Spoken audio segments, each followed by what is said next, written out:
마이크 테스트 할게요.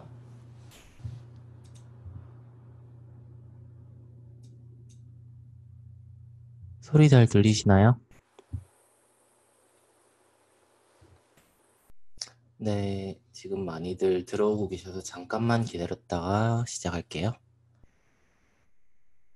늘 한 주 잘 지내셨나요?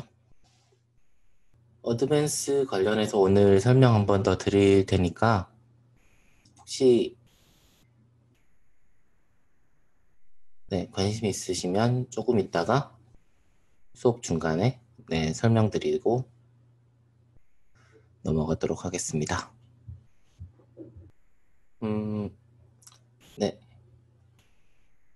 지금 7시 5분인데요. 네, 수업 시작하도록 하겠습니다. 오늘은 머터리얼이랑 웨더링에 관해서 원래 제가 커리큘럼을 보통 4주를 준비했었는데 아마 첫 주차랑 둘째 주는 지난번처럼 거의 비슷하게 가는 것 같은데 이번에는 2주치를 한 번에 한 번에 다뤄야 될 것 같아서 조금 양이 많네요. 그래서 조금 빠르게 읽도록 하겠습니다. 네, 오늘은 쉐이더랑 머터리얼에 관해서 알아보고요. 그리고 웨더링, 그리고 레이어드 머터리얼이랑 어드밴스 관련해서 알아보고 또 여기 제가 밴쿠버에서 일하는 부분에 대해서도 살짝 얘기해보면 좋을 것 같아요. 포트폴리오 제작에 관해서도 한번 얘기 나눈 시간 가져보도록 하겠습니다. 쉐이더랑 머터리얼의 차이에 대해서 혹시 쉐이더랑 머터리얼 어떻게 구분하는지 아시나요?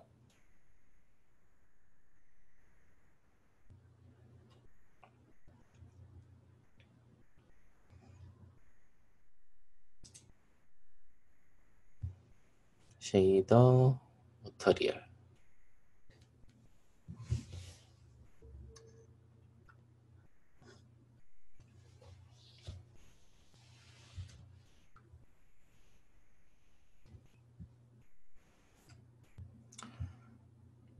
질감과 지질. 글쎄요, 질감과 지질이라.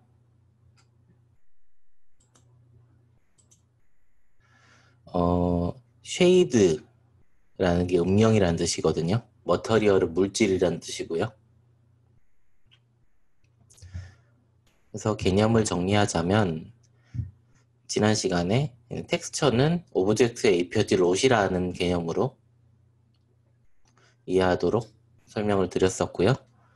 쉐이더는 음영 처리를 위해서 사용하는 컴퓨터 프로그램 혹은 알고리즘의 묶음입니다. 예를 들어서 저희가 자주 쓰는 램버트, 블린, 그리고 브이레이나 아놀드 기본 쉐이더들이 다 여기에 해당하고요. 머터리얼은 이 쉐이더들과 텍스처, 그리고 그레이드 노드라던가 또 컬러 컬렉션 같은 부분들을 포함하여 이것들을 묶어서 만들어내는 결과물이 머터리얼입니다. 저희가 흔히 알고 있는 나무 재질, 쇠 재질 이런 건 저희가 이것들을 가지고 만들어낸 결과물이기 때문에 머터리얼이라고 해야 되겠죠?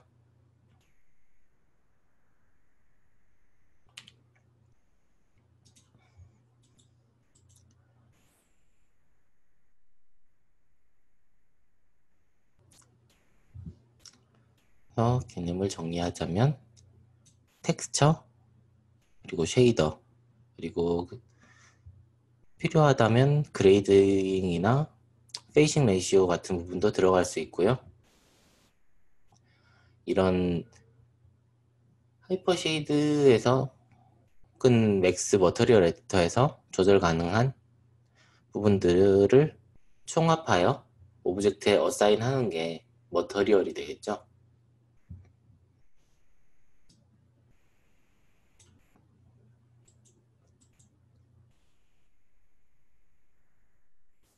네, 그러면 V-ray 머터리얼과 AI 스탠다드 서페이스에 관해서 직접적으로 알아보도록 하겠습니다.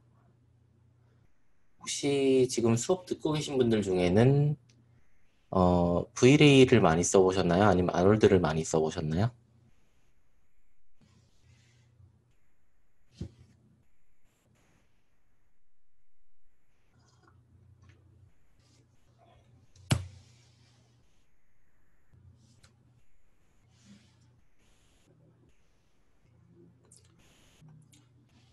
음, 거의 V-ray를 많이 쓰셨네요.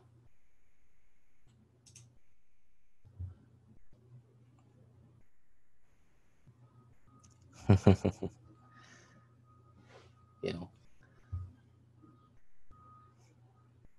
저도 V-ray를 거의 학생 때 멘탈레이 쓰다가 V-ray로 갈아탄 이후로 지금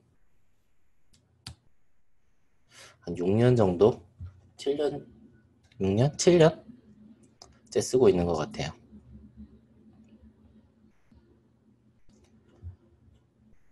그래서 지금 아놀드 그리고 V-ray에 똑같은 씬을 준비를 했는데요.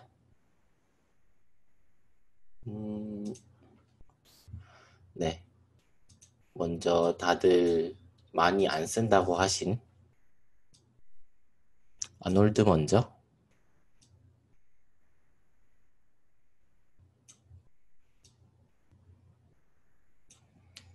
다뤄보도록 하겠습니다.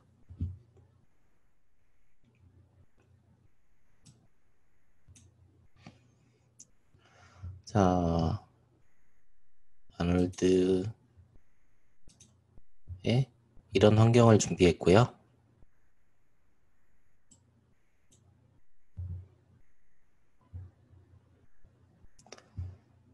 자, 아놀드 같은 경우는 스페큘러가 기본적으로 켜져 있죠.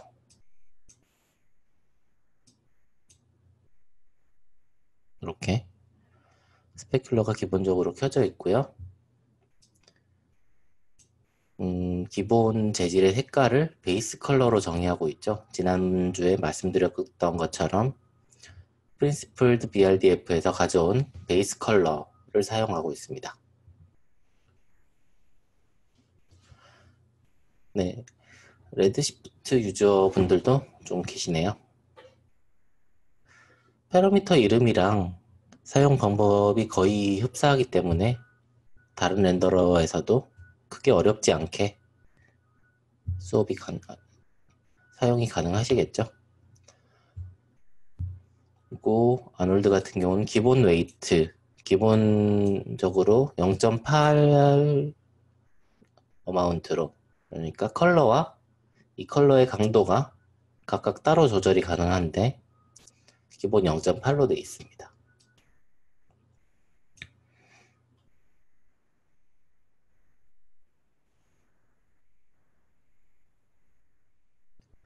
그리고 보통 물질의 재질이 순수 화이트까지 올라가는 베이스 컬러는 거의 없거든요. 보통 흰색 재질은 높은 강도의 회색에 스페큘러가 더해져서 흰색 느낌을 내는 경우가 제일 많고요. 보통 흰색이 많이 사용되는 게 벽이나 페인트 이런 부분인데 이런 컬러겠죠. 테스트를 위해서 쉐이딩 볼을 4가지를 준비했습니다. 화이트볼, 그리고 블랙볼, 그레이볼, 크롬볼 이렇게 준비했고요.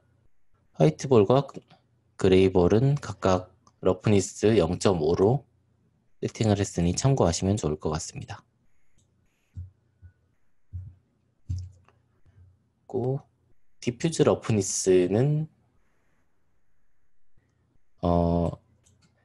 이 디퓨즈 재질의 거칠기를 표현해 주는 건데요. 스페큘러를 빼고 테스트를 해보겠습니다.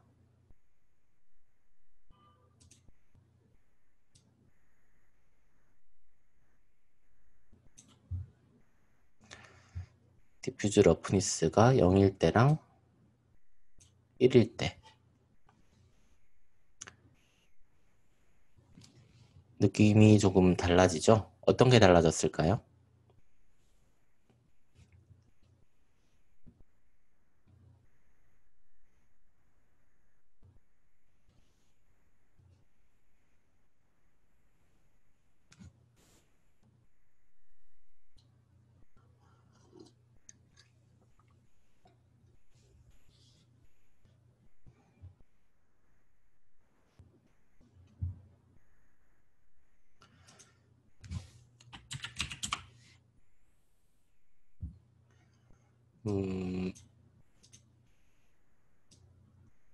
가장 쉽게 확인할 수 있는 부분은 그림자가 이렇게 맺혔었죠? 근데 여기는 매우 플랫하게 전체적으로 음영해지죠?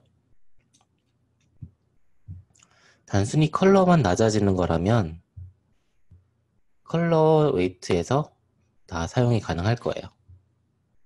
그런데 거칠기라는 패러미터가 생기면서 실제 오브젝트 표면을 꽤 거칠게 반사하기 시작한 거거든요. 주로 옷감 같은 재질을 표현할 때 디퓨즈 러프니스를 사용하면 많이 유용한 편이고요. 그 외에도 거친 재질 표현에 디퓨즈 러프니스를 같이 만져준다면 조금 더 사실적인 재질의 표현이 가능하겠죠.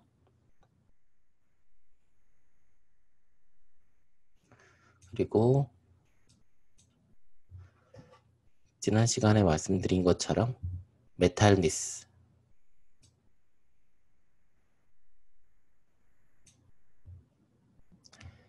메탈리스를 높이면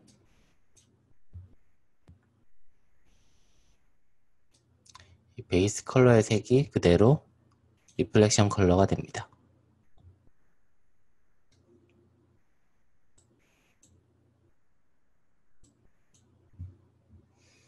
그리고 재질이 금속성이 되고요. 베이스 컬러의 컬러를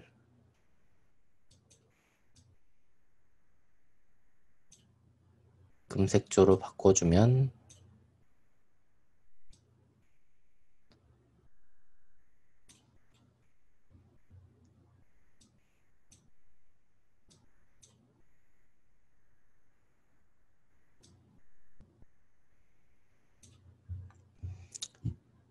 금 느낌이 나겠죠? 그리고 다른 컬러로 바꿔준다면 황동이나 구리, 카본 이런 재질도 표현이 가능할 거고요.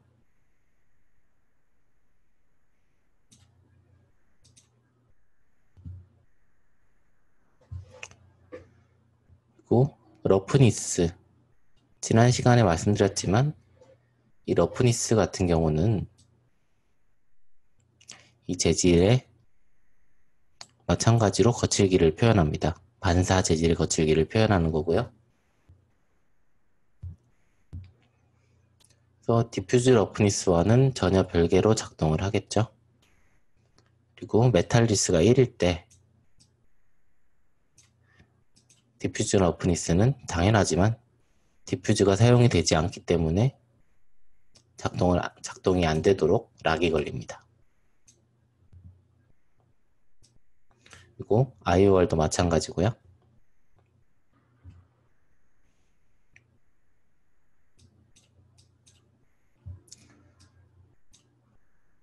그리고 IOR은 말 그대로 인덱스 오브 리플렉션 혹은 리프렉션이 되겠죠. 각 재질별로 또 이 IOR에 따라서 이 프레넬의 변화를 느껴보기 위해서 디퓨저를 0으로 만들었고요. 이 많이 사용한 IOR 수치가 주로 1.33 물이죠. 물의 반사율은 1.33 정도 되고요. 기름이 1.41인가 정도 됐던 것 같아요. 그리고 저희가 가장 많이 사용하게 될 수치가 1.52. 잘 모르겠으면 일단은 1.52로 시작하시면 좋아요. 그리고 IOR이 굉장히 높은 수치 중에 하나가 다이아몬드가 있는데요. 다이아몬드는 2.417인가?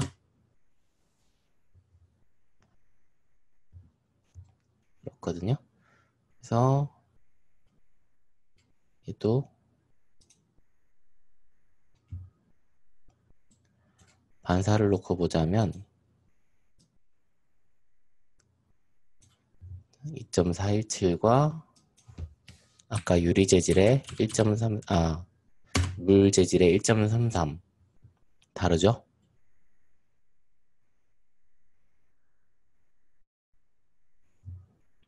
IOR이 높아질수록 앞 표면에서 반사하는 반사의 양이 올라가게 됩니다. 네, 물이 인덱스 오브 리프렉션을 1.33을 사용하고 있습니다.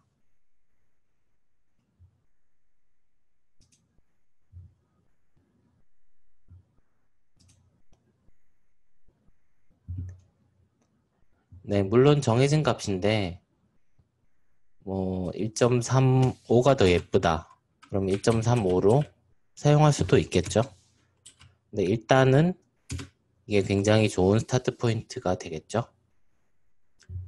인덱스 오브 리프렉션은 지난주에 설명해 드렸던 것처럼 제가 링크 알려드렸죠. 인덱스 오브 리프렉티브 인덱스 사이트에서 참고하시면 좋을 것 같습니다.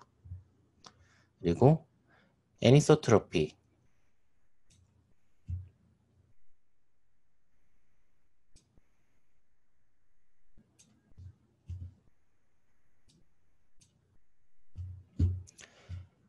애니소트로피에서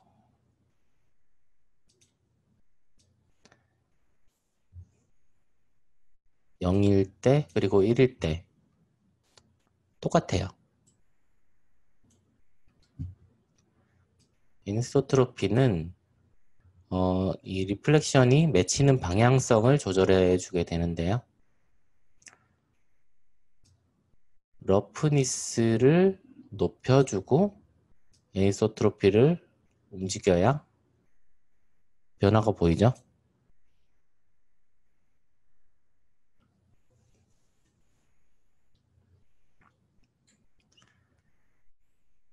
표면이 거칠어야만 작동하게 되는 게 애니소트로피입니다. 그리고 밑에 이 방향성도 제어해 줄 수 있고요.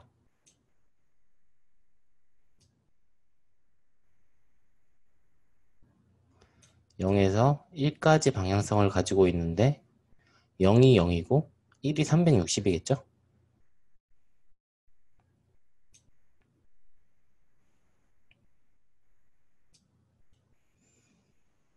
그리고 트랜스미션 투과 올려주게 되면 유리 재질이 되죠.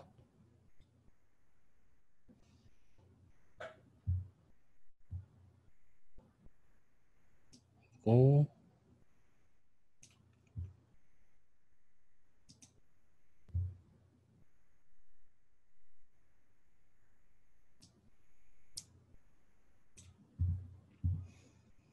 자, 여기 뎁스를 높여보면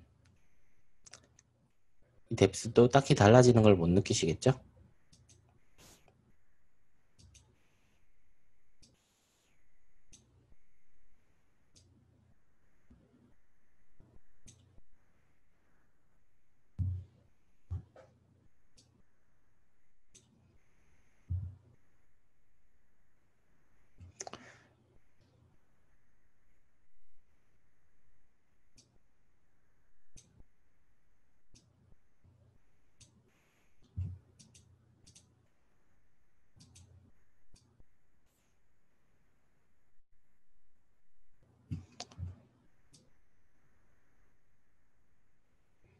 자, 컬러를 살짝 줬고요. 뎁스를 조절해 보면 조금 결과물이 달라지죠.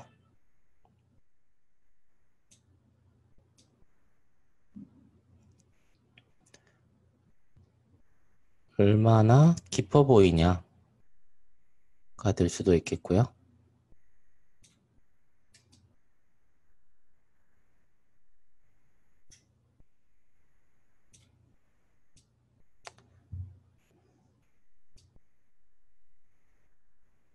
차이가 느껴지시죠?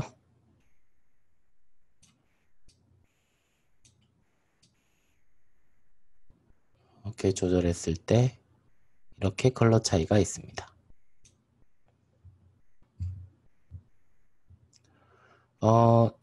저희가 유리를 만들 때 두께가 있게 만드는 경우도 있지만 두께 없이 만드는 경우도 굉장히 많잖아요.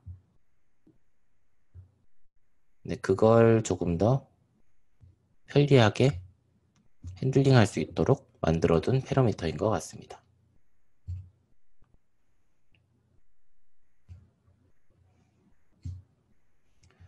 그리고 디스퍼션 앱, 이건 커스틱 관련된 부분인데요.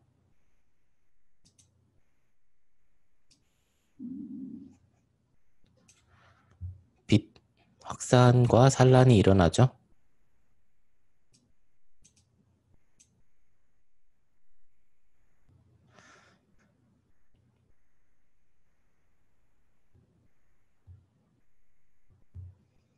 두께라기보다는 마찬가지로 뎁스 패러미터가 있겠죠.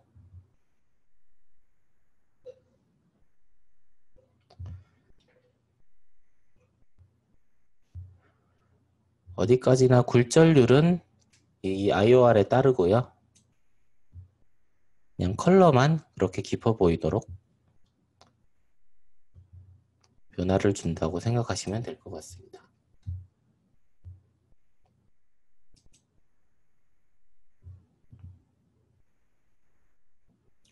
그리고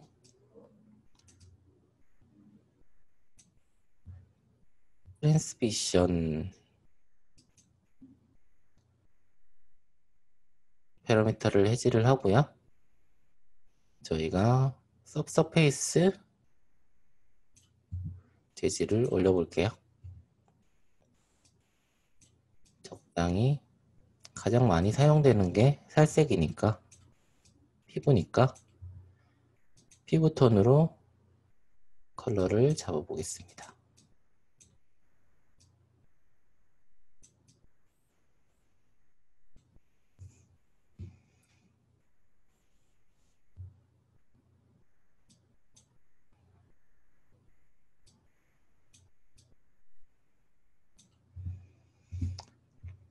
자, 서페이스 컬러. 지금 이 상황에서 웨이트가 1일 때 디퓨즈 컬러는 무시됩니다. 변화가 없어요. 근데 웨이트가 조금씩 낮아지면 디퓨즈 컬러가 섞이게 되거든요. 디퓨즈는 파란색으로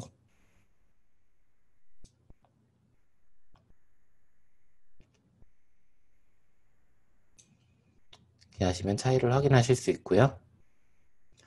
서페이스 컬러는 표면의 컬러, 그리고 레디우스는 안쪽에서 빛이 산란돼서 표현되는 부분의 컬러. 이렇게 해서 여기 부분 보시면 레디우스 컬러에 가깝죠? 그리고 빛을 직접적으로 받는 이쪽 부분 같은 경우는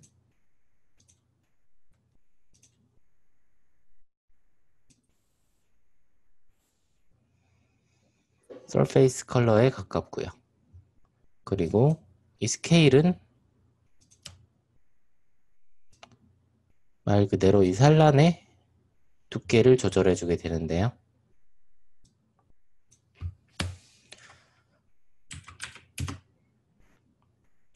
스케일이 작아지면 산란도 약하게 일어나죠. 여기 끝부분에만 살짝 일어나게 되고요. 스케일이 커지면 산란이 과하게 일어나게 됩니다.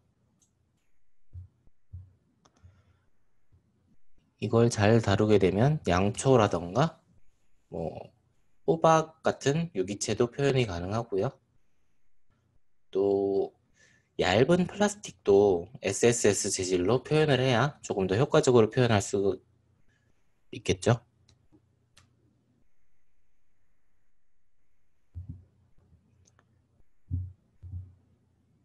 그리고 이 타입이 일반 디퓨전이랑 랜덤웍 이렇게 두 가지 패러미터가 있는데요. 랜덤웍은 스캐터 컬러랑 레디우스 컬러 중에 어떤 부분을 조금 더 집중적으로 비출 건가에 대한 부분이고요.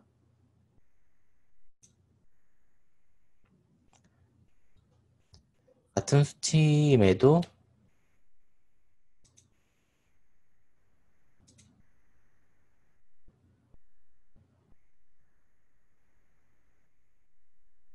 엄청 오래 걸리네요.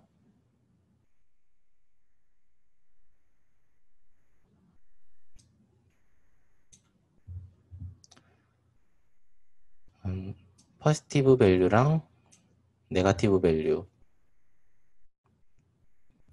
차이가 있죠. 이 애니소트로피가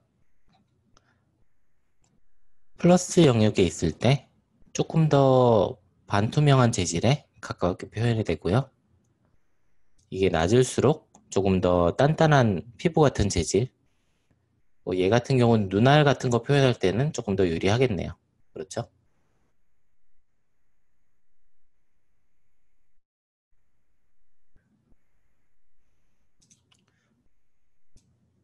그리고 코트.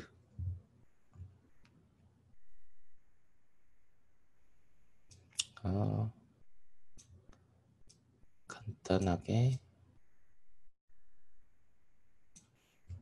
재질을 하나 만들어 볼게요. 네, 이런 재질이 됐고요. 벨벳 같네요, 약간.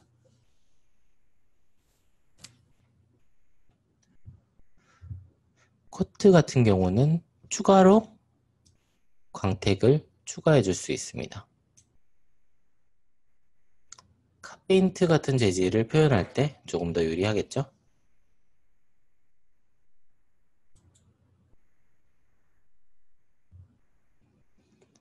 별도의 스페큘러 패러미터인데 말 그대로 저희가 코팅을 해줄 수 있는 패러미터라고 생각하시면 될 것 같아요.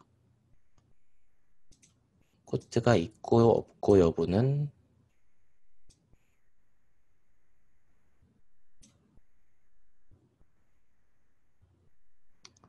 살짝 차이가 나죠?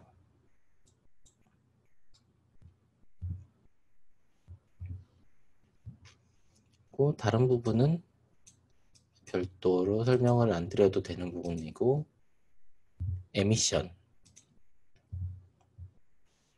에미션을 높여주게 되면요. 그라운드구나.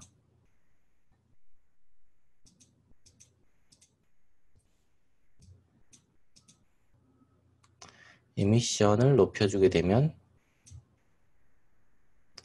얘가 발광체가 되죠. 조명은 아니지만 조명 대용으로 쓸 수 있겠죠.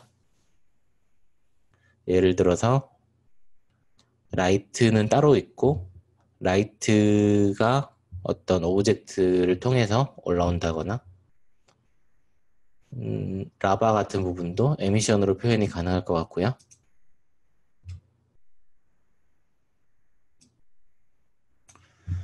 그리고 씬 필름,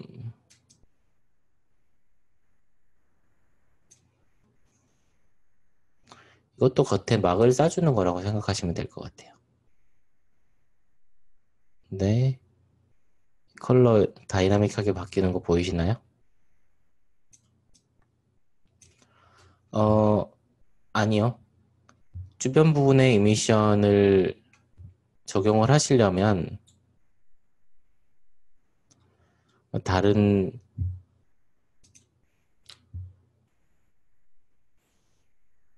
뭐였더라?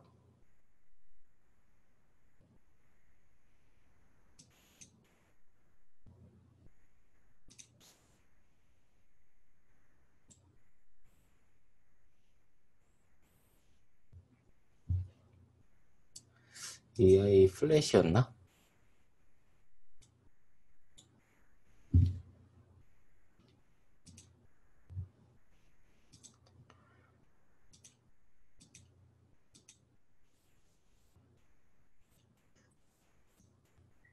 별도로 설정해 주는 게 따로 있었을 거예요. 아, 여기 있네요.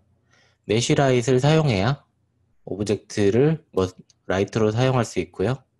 스카이돈 라이트도 여기 있습니다. 피지컬 스카이도 여기 있고요. 아놀드 관련해서는 거의 여기 아놀드 탭에서 찾으실 수 있어요. 그리고 나머지는 지오메트리,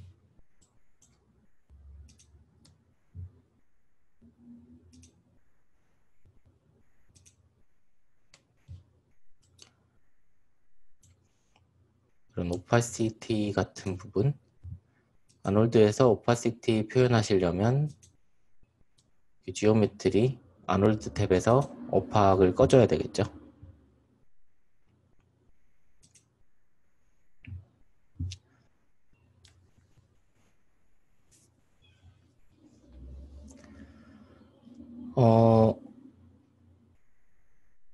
이미션을 사용할 수도 있고 메쉬라이트를 사용할 수도 있을 텐데요.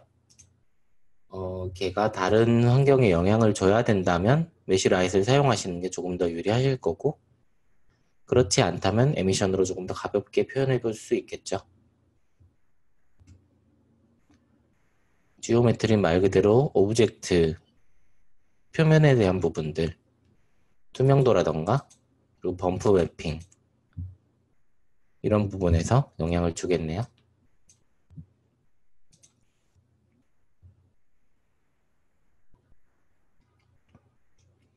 그 외에는 실질적으로 재질 표현에 적용되는 부분들은 아닌 것 같습니다. 간단하게 아놀드 쉐이더 알아봤고요. 벌써 시간이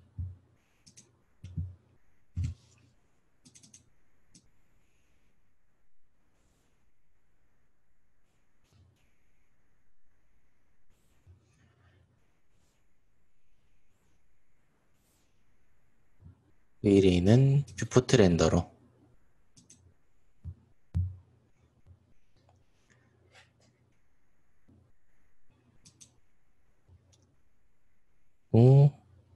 보시면 V-Ray는 기본적으로 디퓨즈 컬러가 베이스 컬러가 0.5에 셋업이 되어 있고요. 오퍼시티 탭이 여기 있죠.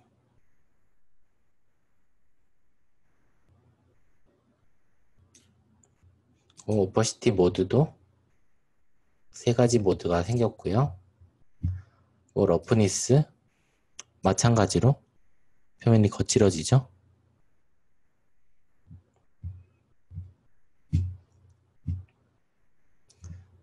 그리고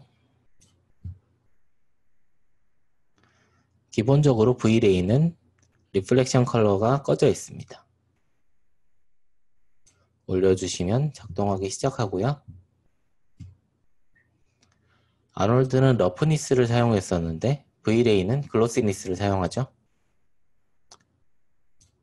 0에서 시작하냐 1에서 시작하냐 문제지 실질적으로 결과물이 같기 때문에 0.5일 때 완전히 같거나 비슷한 결과물을 표현해 주게 되고요.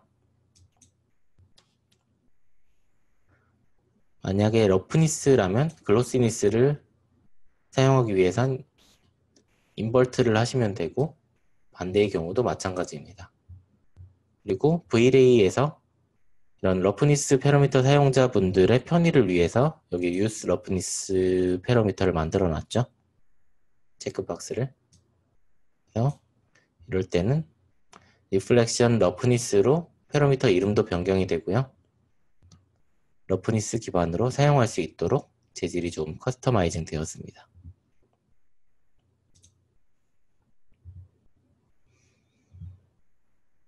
그리고 메탈리스는 마찬가지로 디퓨즈 컬러를 머터리얼의 컬러로 리플렉션 컬러로 사용하도록 바꿔주고요.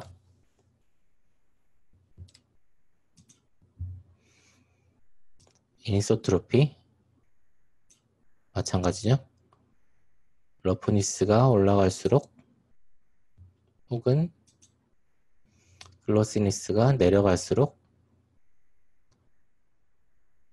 작동을 하기 시작하고요. 아놀드 같은 경우는 리프렉션 IOR 그리고 리플렉션 IOR이 합쳐서 그냥 IOR로 표현되어 있는데 V레이는 이걸 나눌 수 있도록 만들어 놨습니다. 그래서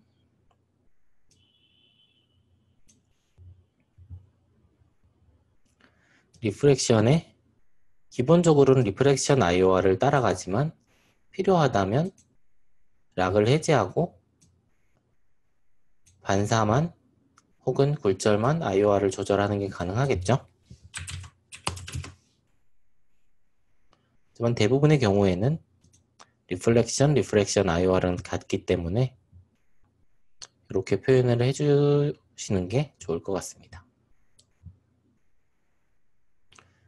그리고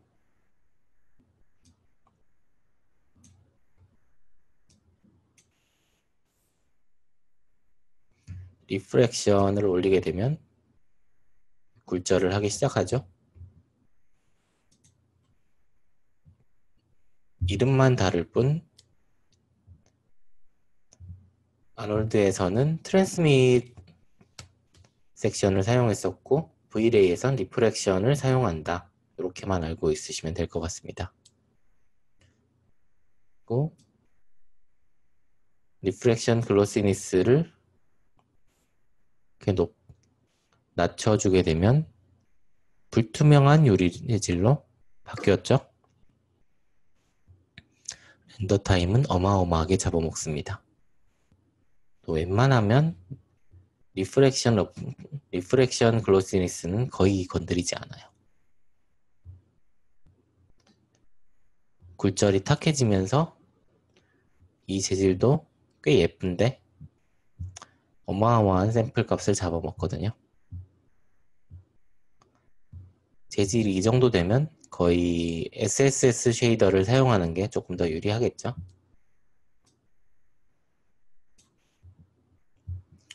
그리고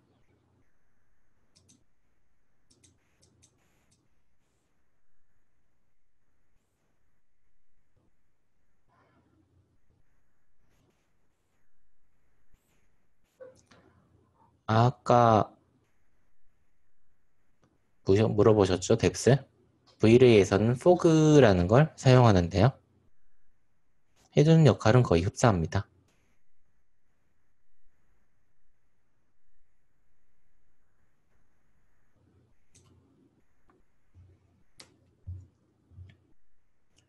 그리고 기본 재질에도 섭서페이스 스캐터링이 지원이 되는데 얘는 거의 사용이 되지 않고요. 얘를 쓸 바엔 거의 SSS 재질을 따로 사용하기 때문에. 그리고 V-Ray 같은 경우는 특이점이 범프나 노멀 맵을 바로 연결하고 맵 타입만 바꿔주면 그 타입으로 작동하기 때문에 다른 렌더러들에 비해서 범프나 노멀 맵 관리가 조금 더 편하다고 할 수 있겠고요.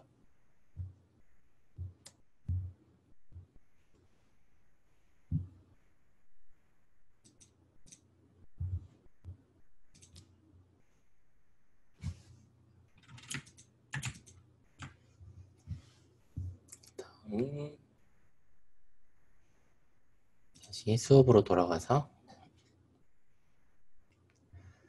네, 여기까지 재질에 관한 그리고 쉐이더에 관한 설명이었는데 혹시 질문 있으시면 받고 지나가도록 하겠습니다.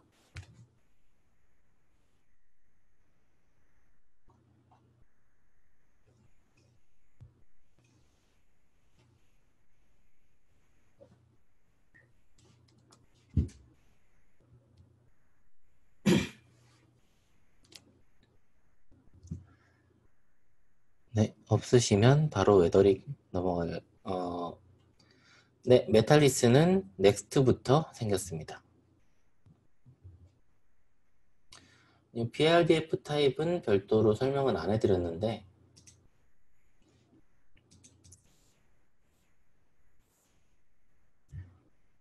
BRDF 타입 같은 경우는 여기 블린퐁, 워드, GGX 이렇게 표현이 되는데요. 현재 GGX가 디폴트로 나와 있고요. 현재 거의 모든 재질이 GGX로 작업하시면 되도록 셋업이 되어 있습니다.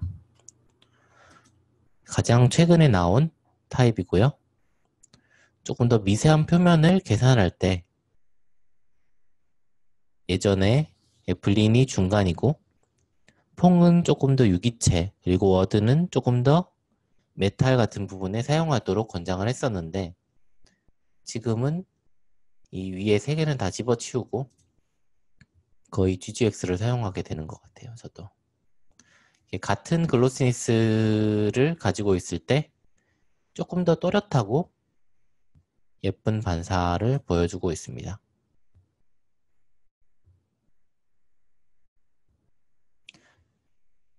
조금 더 정확하다고 해야 될까요?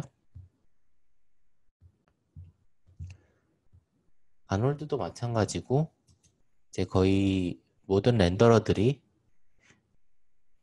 리플렉션 타입을 GGX로 바꾸는 중인 것 같습니다.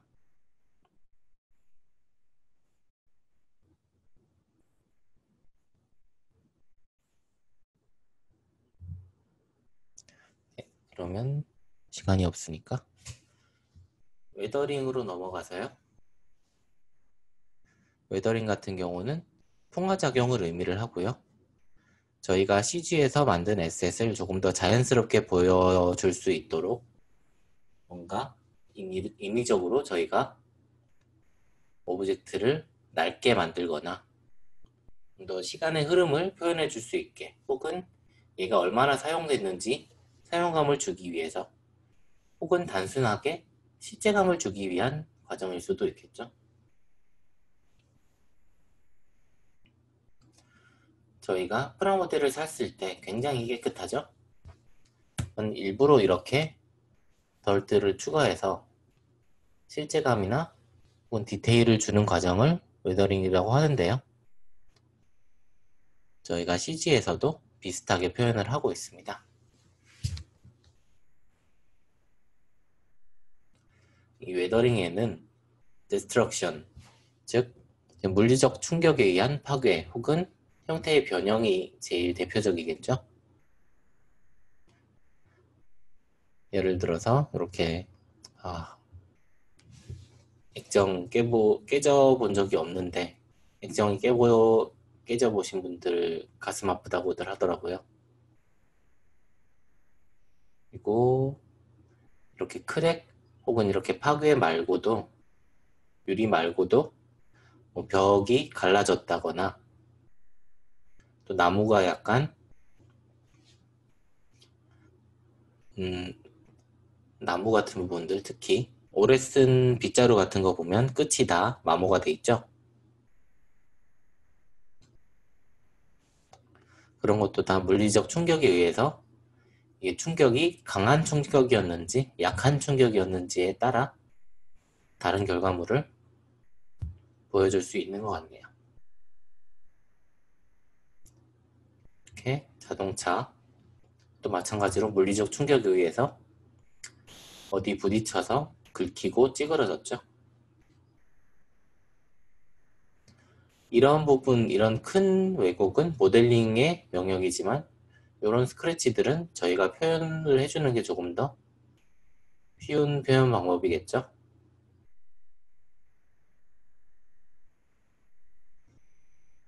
그리고 이렇게 오래된 벽이 타일이 벗겨지거나 깨지거나 혹은 벽돌 바깥에 발라둔 시멘트 커버가 이렇게 갈라지고 깨지는 부분들 다 시간의 흐름에 의한 혹은 물리적 충돌에 의한 이거 같은 경우는 둘 다 해당할 수 있겠네요. 그리고 또 하나 옥시데이션 산화작용이라고 하죠.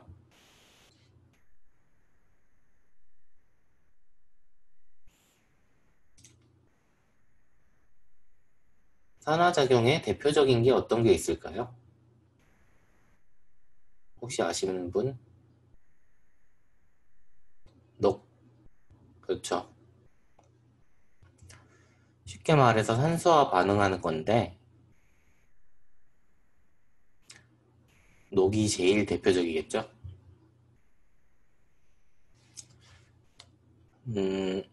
이 녹슨 이 재질의 정식 명칭이 산화철일 거예요, 아마.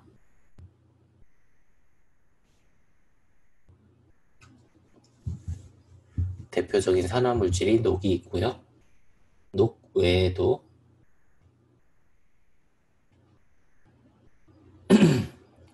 뭐 이런 것들, 과일 같은 부분들도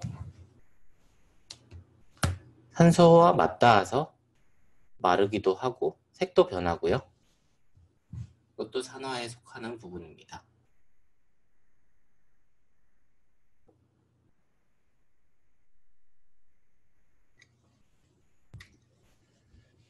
그리고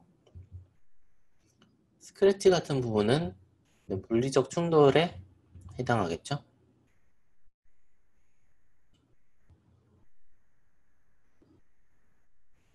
무언가에 긁히거나 깎였기 때문에 스크래치가 생기는 거니까요. 그리고 그 외에도 뭐 때나 먼지, 시간의 흐름에 따라서 자연스럽게 먼지가 쌓이는 부분들 있을 수 있겠고요. 그리고 이렇게 같은 재질이 시간의 흐름에 따라서 페인트 도장도 벗겨지고 나무도 조금 더 이렇게 썩었다고 해야 될까요? 또 마찬가지로 같은 재질이지만 오래될수록 크랙도 많이 가고 중간중간에 녹도 많이 쓸어 있고요. 에이징이 산화작용도 에이징의 한 갈래라고 할 수도 있겠네요. 그리고 이렇게 습기로 인한 뒤틀림이나 이렇게 흘러내리는 것들, 특히 건물 같은 데서 많이 볼 수 있죠. 이런 부분들은. 그리고 이끼 같은 부분들도 마찬가지.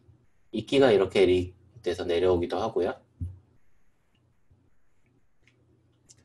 이런 것들이 웨더링의 한 갈래라고 생각하시면 될 것 같고, 보통은 거의 모든 재질에 두세 가지 이상의 웨더링 효과들이 포함이 되어 있죠. 오래되고, 오래되다 보면 녹도 슬고, 녹이 슬다 보면 이렇게 깨지기도 하고, 찌그러지기도 하고요.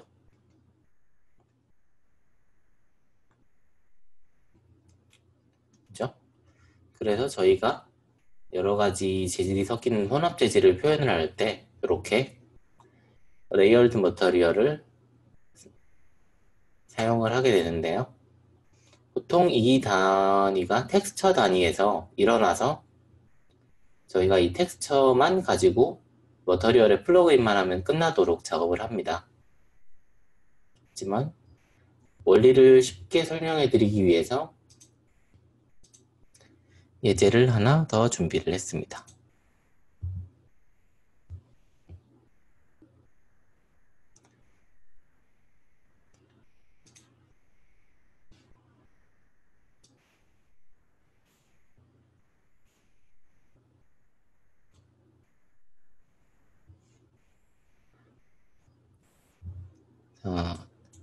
간단하게 재질 몇 가지를 만들어 놨는데요. 이것들을 섞어서 사용했을 때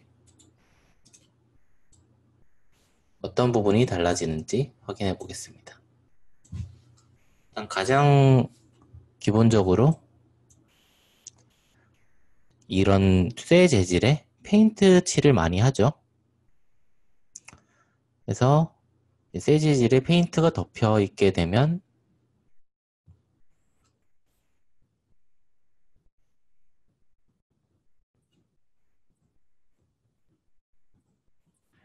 이런 식으로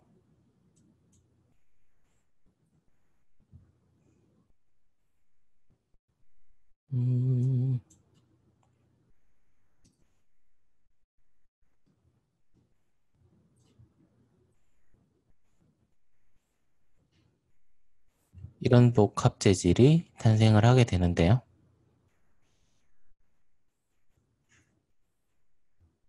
스크래치 맵 같은 걸로 블렌딩을 해봤습니다.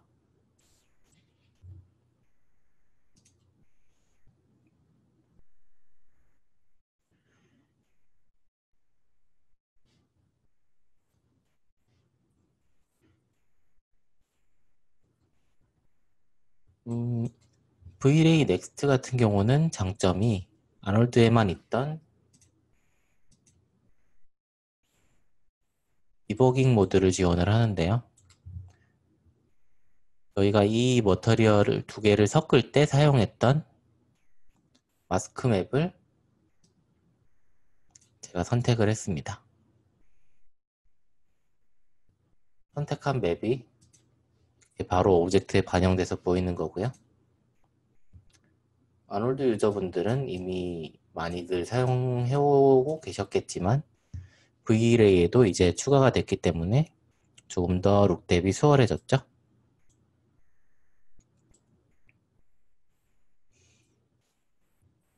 그 다음에 이렇게 만들어진 재질에 아까 클리어 코트 설명을 했었죠. 아놀드에서 겉에 코팅이 들어가게 되면 어떻게 될까요?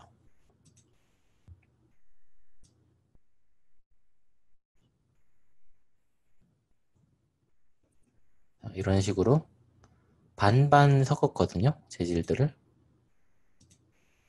얘와 얘를 반반 섞어서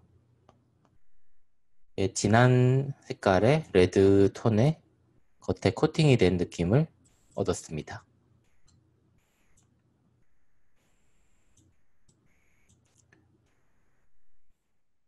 그리고 얘가 녹이 슬면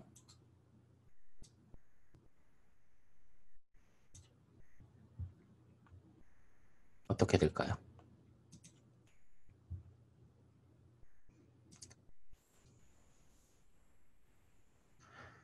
녹이 슬게 되면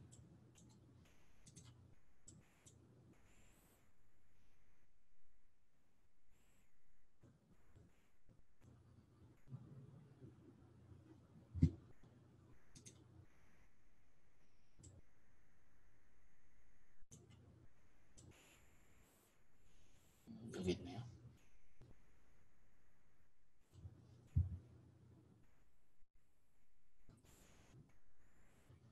이런 식으로 러스트 텍스처를 넣어줬고요. 블렌딩에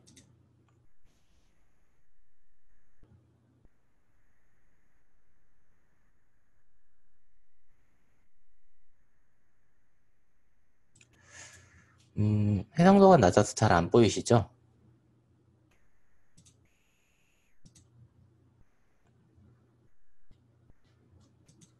해상도를 조금 높여보겠습니다.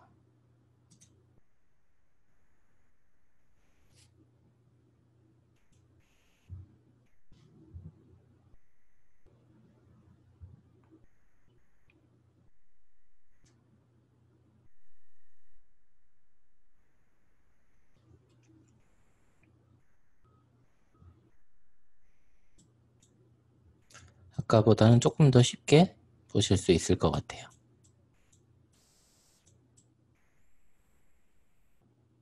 오래 걸리죠, 엄청?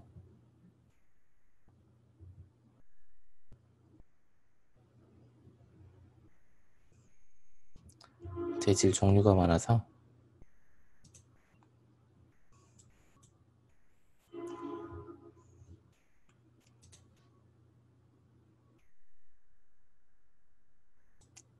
그 군데군데 구석에 녹이 쓴 재질을 표현을 해줬었고요. 그 외에도 이런 기름이라던가 이런 흙, 먼지 같은 부분들이 오브젝트에 묻으면 이런 식으로 표현이 되겠죠.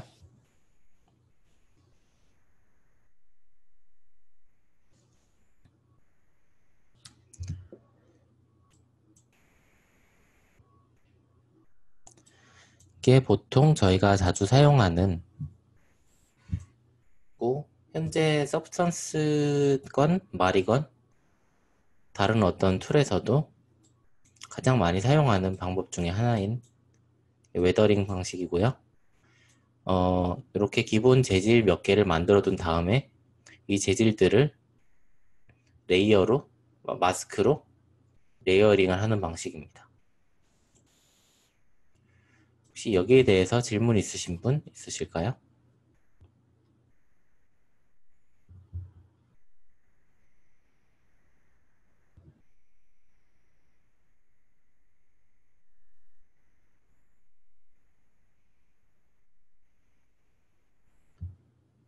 어떤 부분을 조금 더 보여드리면 좋을까요?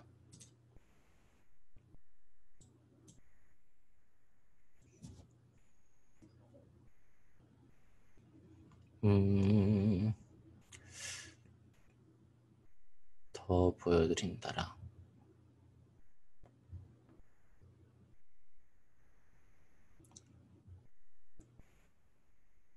일단 제가 준비했던 예제는 얘밖에 없기는 한데요. 다른 예제가 어떤 게 있을까요? 비슷한 걸로?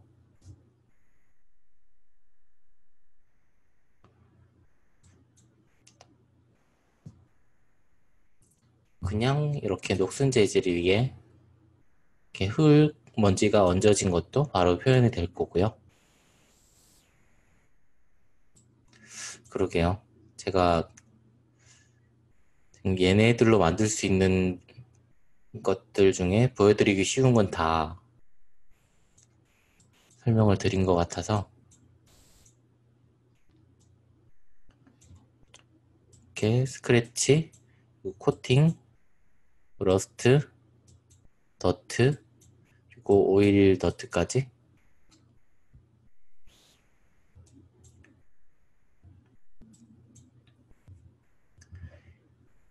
이 마스크 맵들 모양이 궁금하시면 그건 보여드릴 수 있을 것 같아요.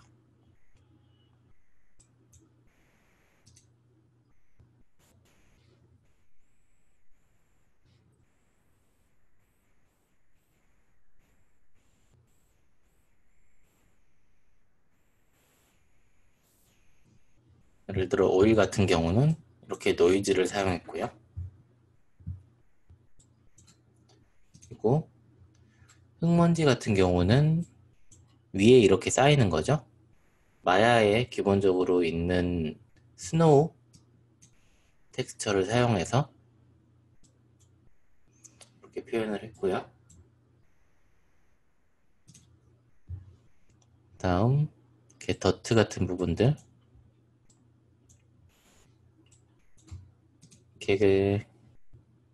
이렇게 생긴 텍스처와 V-Ray 도트를 이렇게 섞어서 사용을 했습니다.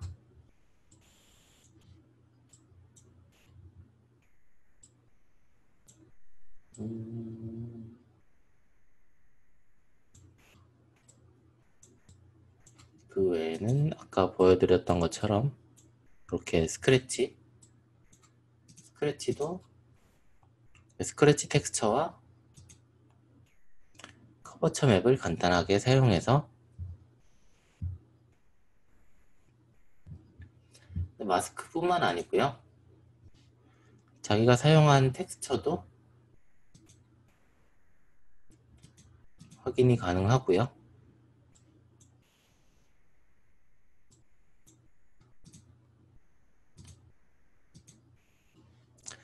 디버깅 모드에도 다양한 게 생겼는데 이렇게 라이트만 보는 라이팅 모드, 그리고 앰비언트 오클루전 모드, 와이어프레임 모드, 노멀이나 UV, 코디네이트까지. 네, 가장 많이 사용하는 게 아이솔레이트 셀렉트인 것 같아요.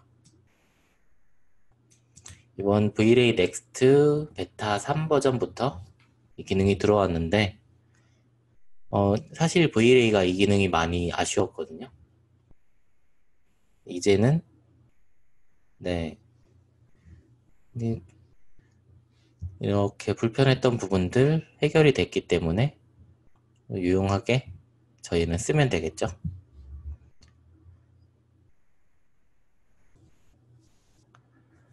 네, 넥스트 지금 베타 테스트 중이거든요. 그래서 굉장히 유용하게 사용하실 수 있을 것 같아요. 아마 11월 30일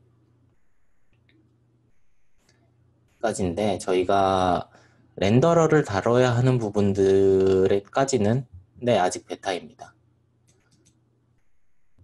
어드밴스 수업에서도 렌더러를 다뤄야 되는 6주차까지는 V-Ray Next를 사용해서 수업을 진행해 볼 수 있을 것 같아요. 그리고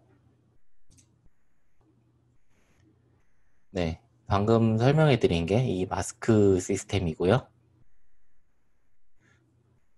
각 재질마다 영역을 지정해 주는 역할을 하고 있고, 이거는 서브스턴스건 말이건 혹은 마야에서 방금처럼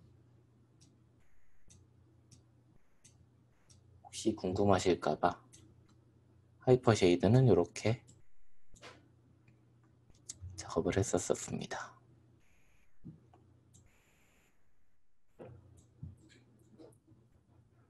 이렇게 마야에서 프로시저로 작업을 하던,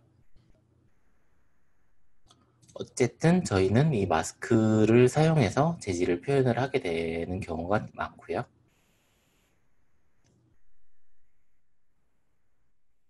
서브스턴스가 초반에 이 부분에 대해서 엄청 강점을 가지고 시작했었죠. 이 마스크 영역을 빠르게 설정할 수 있도록 이렇게 프리셋을 만들어 두고 조절도 쉽죠.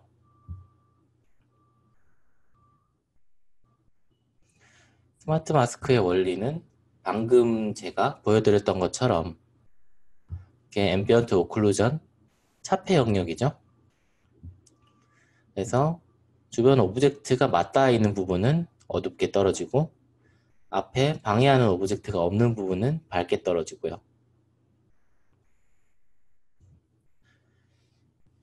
이렇게 오브젝트 표면에서 레이를 이렇게 쐈을 때 가로막히면 블랙, 뚫리면 화이트 이렇게 표현해 준 부분이라서 마스킹이 이렇게 되는 영역들이, 블랙으로 마스킹 되는 영역들이 저희가 주로 먼지라던가 때라던가 이물질이 많이 생성되는 부분이죠. 예전에는 GI를 대신하는 용도였지만 현재는 텍스처에서 훨씬 더 많이 사용이 되고 있네요. 하지만 예전에 학원에서도 아직 그렇게 가르치는 곳이 있을지 모르겠는데 앰비언트 오클루전을 이렇게 별도로 패스로 뽑아서 뷰티에 합성하는 건 이제는 잘못된 방법입니다.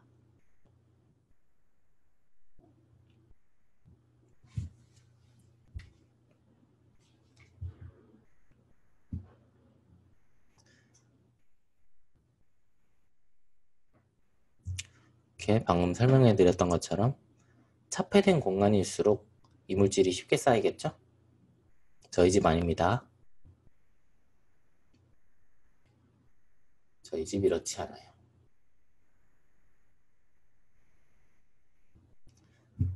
그리고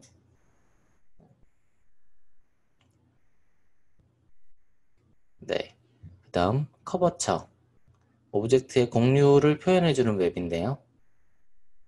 앰비언트 오클루전은 주변 영역에 대한 차폐 영역만 표현을 해주게 되는데 커버처 같은 부분은 오브젝트의 굴곡을 표현해주는 맵이라고 생각해 주시면 될 것 같아요. 캐비티도 비슷하죠?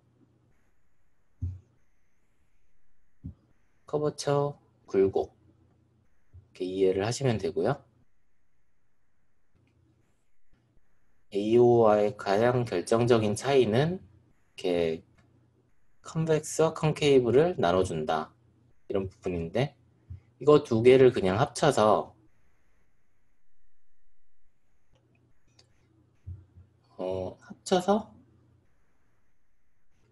네, 이렇게 표현해 주는 경우도 있고요. 그 다음에 이 컨벡스와 콘케이브를 합쳐서 RGB 채널로 만들어서 사용하는 경우도 있습니다. 보통 R 채널, G 채널로 사용을 하게 되죠.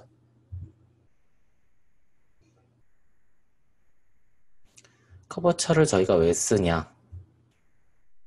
마찬가지로 이렇게 표면 모서리 부분은 다른 물체와 가장 많이 닿을 것 같은 부분이죠. 여기 나무 기둥만 보셔도 모서리 부분이 제일 먼저 닳았죠. 여기도 마찬가지고요. 커피 그라인더 모서리 부분이 가장 먼저 마모가 일어났습니다. 그리고 컨케이브 안쪽 먼지가 제일 먼저 쌓이겠죠.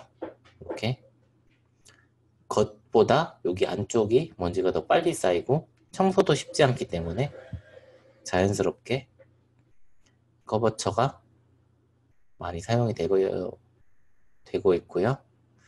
그 외에도 프랙탈 노이즈 그리고 유틸리티 맵들 예를 들어 뭐 그레이드나 컬러 컬렉션 그리고 매스매틱스 맵들 주로 블렌딩에 사용하겠죠. 플러스 마이너스 뭐 에버리지 이런 것들 멀티플라이 디바이드 이런 것들이 매스 노드에 해당하겠고요. 노이즈 같은 부분은 프랙탈 함수를 이미지화해서 사용하고 있는 노드고요. 제일 많이 사용하는 게 이렇게 월리 타입이라던가 보로노이 타입 가죽 같은 부분들 많이 쓰고 FX 하시는 분들은 아마 보로노이 프랙처 많이 쓰실 거예요. 그리고 이렇게 베리에이션을 줄 때 프랙탈 이렇게 월리 또는 브라우니안이라고도 하고요. FBM이라고도 하고 이런 노이즈를 많이 사용하실 거고요. 펄린 노이즈라고도 하고 이름이 참 많네요. 다음 유틸리티 노드, 클램프, 리맵, 페이싱 레시오 이런 것들이 유틸리티 노드가 되겠죠.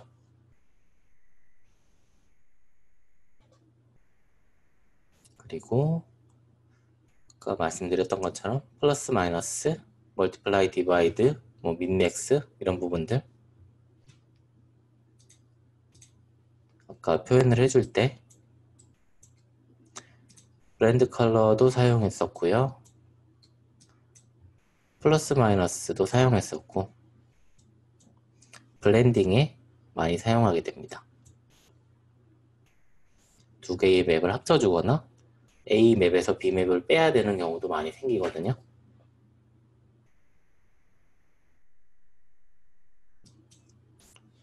자, 여기까지 해서 혹시 질문 있으신가요?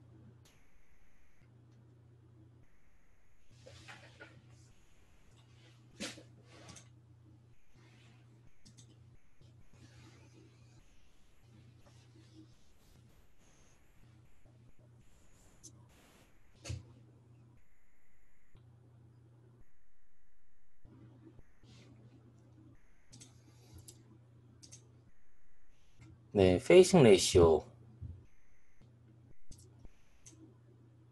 별로 그렇게 어려울 건 없지만요.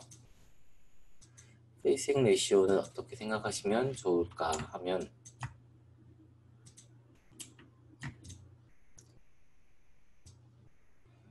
자, 얘에다가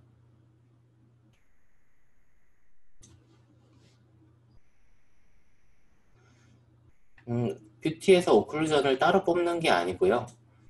저희가 보통 렌더를 할 때 GI가 함께 계산이 되는데 GI를 대신하기 위해서 GI가 너무 무거웠던 시절에 GI를 안 쓰기 위해서 나왔던 게 앰비언트 오클루전이었고요.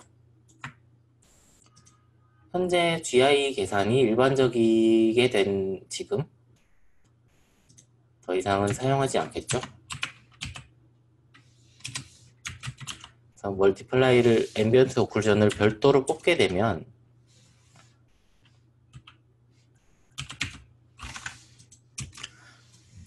앰비언트 오클루전 연산을 총 2번 하게 되는 거기 때문에 이미지가 원래 적정 아웃풋보다 검어지겠죠.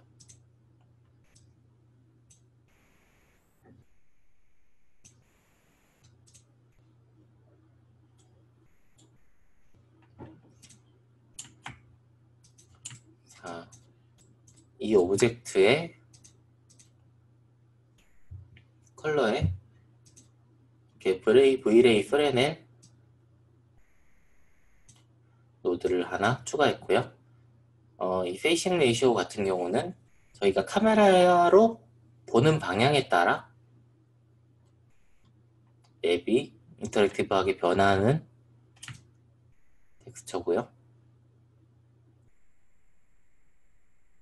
이렇게 보는 방향에 따라 항상 여기 모서리 부분은 하얗게 보이고 여기 카메라에서 봤을 때 정면으로 바라보는 부분들은 어둡게 보이죠. 그리고 아까 IOR 설명이 좀 미흡했을 수도 있는데 IOR이 낮으면 조금 더 정면으로 바라봤을 때 반사율이 낮고요. IOR이 높아지면 엄청 올라오죠.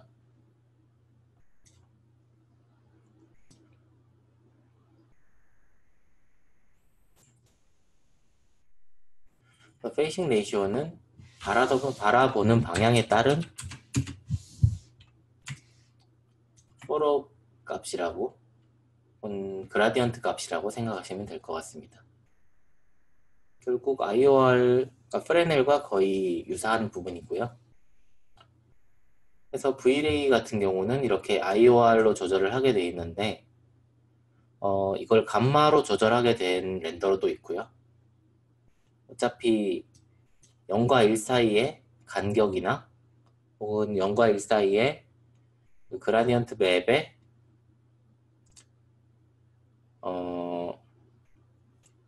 표현을 어떻게 해주느냐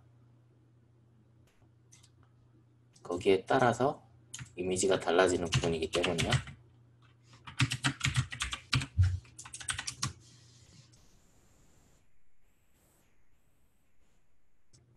결국 램프를 리니어로 쓰냐 스무스로 쓰냐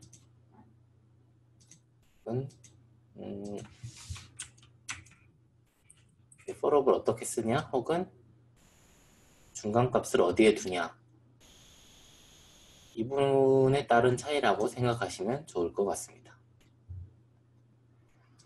일반적인 쉐이더에서는 프레넬 값을 IOR이 주관을 하죠. 잘 모르겠으면 1.52 해주시면 되고요. 혹시 이 재질의 IOR을 알고 있다면, 예를 들어서 유리도 한 1.5 정도 됐던 것 같아요. 따로 IOR을 주시거나, 물은 1.33이고 기름이 1.41. 저도 하도 많이 쓰다 보니까 자주 쓰는 재질들은 어느 정도 외우게 됐는데, 이 외에는 거의 대부분의 하드 서페이스 오브젝트들은 1.52 정도 되는 것 같아요. 그래서 별도로 조절을 해주실 필요는 별로 없을 것 같습니다. 하지만 뭐 모델링이 좀 미흡하다던가, 혹은 이 부분에서 이런 효과를, 예를 들어 후광 효과를 내고 싶은데 라이트로 표현하는데 조금 한계가 있다, 이럴 때 사용할 수도 있을 거고요.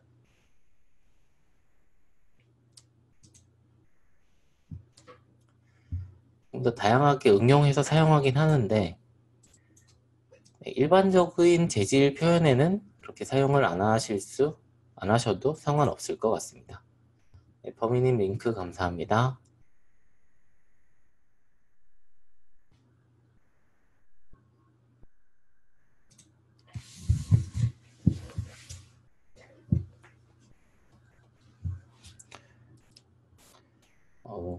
오늘은 일단 수업용으로 준비했던 부분은 여기까지고요. 그 다음에 어드밴스 수업에 관해서 설명드리고, 또 이거 끝난 이후에 포트폴리오 제작에 관한 부분들, 그리고 캐나다에서 제가 일하면서 느끼는 부분들에 대한 얘기도 간단하게 해보도록 할 테니까, 네, 필요하신 분들 들으시면 좋을 것 같습니다. 어드밴스 티저는 다들 보셨죠?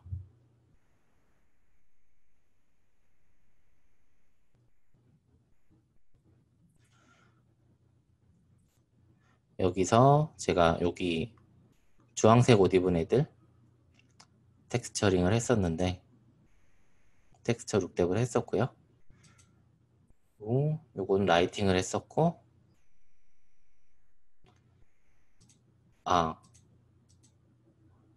오늘 이따가 한국 시간으로 새벽 1시에 아쿠아맨 새로운 트레일러가 공개된다고 하던데, 혹시 관심 있으신 분들, 그래도 내 새끼인데 챙겨야죠. 저도 쉐어 해주셔도 좋을 것 같습니다. 그리고 제 수업 수강하셨던 분들이고요.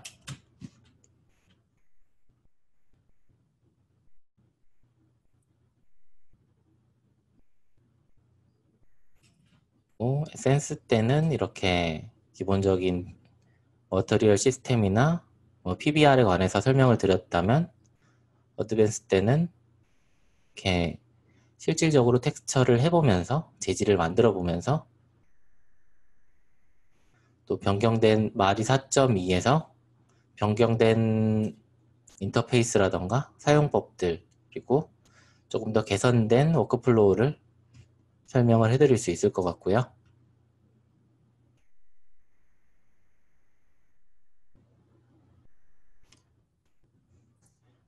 주로 얘기되는 부분들은 1주차에서 3주차까지는 기본적으로 인터페이스를 배우고 툴을 배우고, 또 간단한 오브젝트를 만들어서 룩뎁을 해보면서 이렇게 작업을 하면 되겠구나 하는 워크플로우를 알아보는 시간 가져보도록 하겠고요. 오늘 배웠던 노이즈라던가 또 커버처, 앰비언트 오클루전 같은 것들을 사용해서 어떻게 텍스처링을 진행하는지 실질적으로 저희가 작업을 해보면서 배워보도록 하겠습니다. 그리고 텍스처 각 채널들에 대한 이해도 한번 짚고 넘어가면 좋을 것 같은데요. 아마 채널에 관한 이해는 6주차까지 쭉 이어질 것 같고요. 가장 많이 사용되는 개념 중에 하나이기 때문에 그리고 페인팅이랑 마리에서 노드 그래프를 사용해서 저희가 마야에서 이렇게 재질을 표현해 줄 수도 있겠지만 이렇게 되면 쉐이더도 엄청 많아지고 무거워지고 로딩 시간도 오래 걸리는데 여기서 최종 아웃풋만 가지고 맵으로 구워버리면 저희는 맵 4개, 5개 정도만 최종 쉐이더에 넣고 띡띡띡띡 꽂으면 끝나겠죠. 때문에 이런 부분에 대한 룩 대비 저희가 텍스처 레벨에서 이루어지려면 어떻게 해야 되는지 이런 워크플로우도 알아볼 거고요. 또 아직도 제가 저희 단톡방을 지켜보거나 해도 제일 많은 퍼센테이지를 차지하는 게 सब디비전, 디스플레이스먼트, 그리고 스킨 재질인 것 같아요. 그래서 이번에도 스킨 재질에 관한 부분을 다루도록 할 거고요. 이번에는 메인 렌더러를 아마 V-Ray로 사용할 것 같습니다. V-Ray 넥스트가 현재 11월 30일까지 무료로 사용하실 수 있기 때문에 네, 저희가 쉐이더를 직접적으로 다루는 게 6주차죠. 이 뒤에는 제가 렌더러를 다루긴 하겠지만 이 렌더가 주가 되지는 않기 때문에 저만 구매를 해서 사용을 하면 되는 부분이고요. 그 전주까지 6주차까지 여러분들이 똑같이 체험을 해보실 수가 있을 것 같아서 이번에 변경된 렌더러로 조금 더 개선된 렌더러로 사용해보는 시간을 가져보도록 하겠고요. 오늘은 안 올리나 했습니다. 서운공에 진짜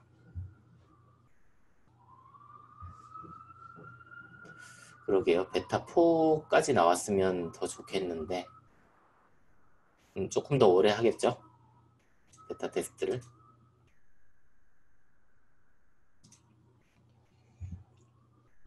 그리고 네, 발차기에 최중량 선생님께서 헤어 관련해서 수업을 해주셨지만 저도 수업 때 간단하게 눈썹이나 솜털 혹은 엑스젠을 어떻게 다뤄야 되는지 그리고 쉐이더 적용을 어떻게 하는지 정도 간략하게 다뤄보는 시간도 가져보도록 하겠고요. 이렇게 만들어진 에셋을 라이팅을 어떻게 하고 또 씬을 어떻게 만드는 게 좋을지 개인 작업 때 혹은 룩대 포트폴리오에서 어떻게 구성을 해야 될지 이런 부분들도 조금 더 심도 있게 얘기 나눠보면 좋을 것 같습니다.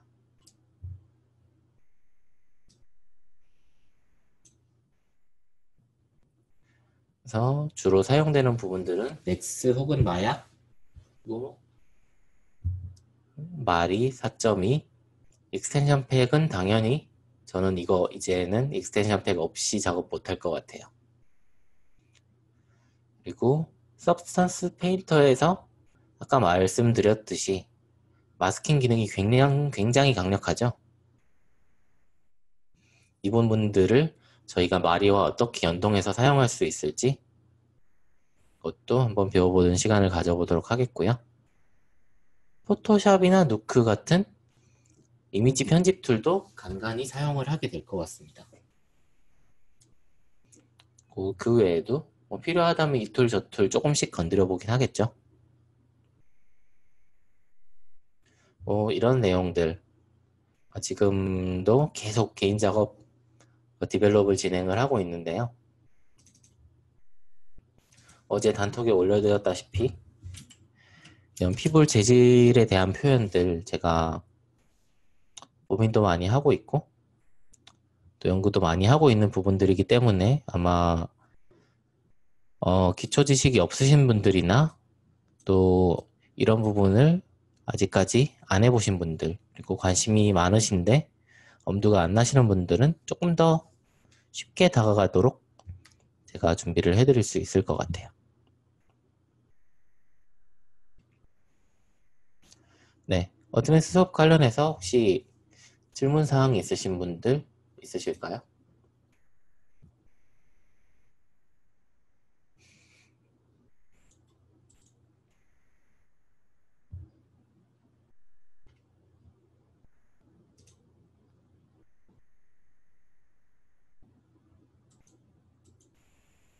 음, 네, 없으신 것 같네요. 그러면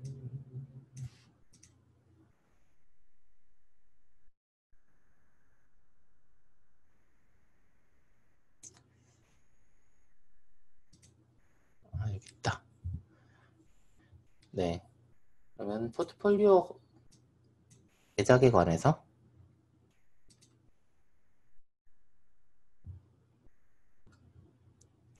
네, 지금 네, 기대하겠습니다. 포트폴리오에 관해서 간단하게 얘기해 보도록 하겠습니다. 과제라기보다는 제가 매주 수업을 하면 그 수업에 대해서 복습해 보시는 게 맞겠죠?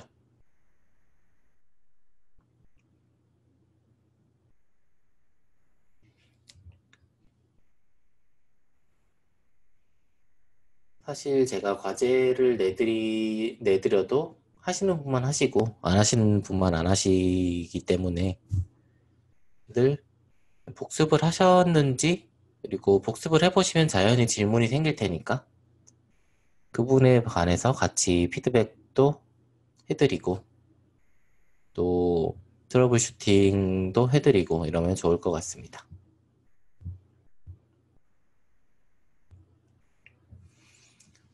포트폴리오를 어떻게 준비해야 될까요? 늘 막막하시죠? 제일 먼저 전공을 무엇으로 할 것인가, 모델링을 할 건지, 텍스처를 할 건지, 룩뎁을 할 건지, 라이팅을 할 건지, 다른 파트를 하고 계신 분들도 계시겠지만 제 수업을 주로 들으실 분들의 메인 포지션은 이 정도가 될 것 같아요.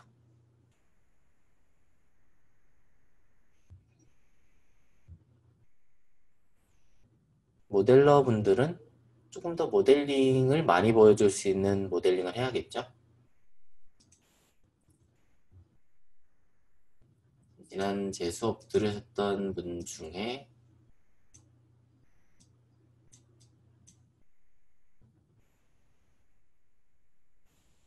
네, 같은 분인데요.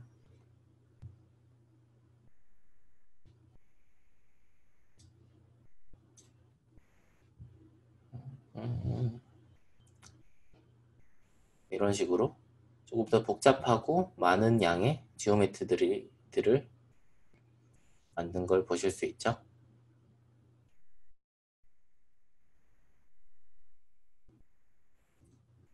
네, 와이어프레임도 꼭 나와야 되고요. 여기도 마찬가지죠. 이렇게 내가 모델링을 진행을 했고 턴테이블 돌리고 텍스처까지 할 줄 안다. 이게 모델러의 포트폴리오가 될 것 같고요.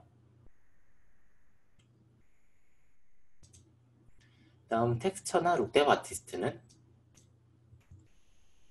어떻게 준비를 해야 될까요?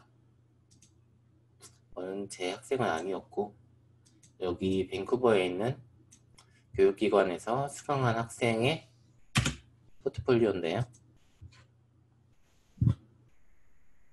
이렇게 레퍼런스를 촬영을 하고 이걸 그대로 카피를 해보는 것도 괜찮은 방법이죠.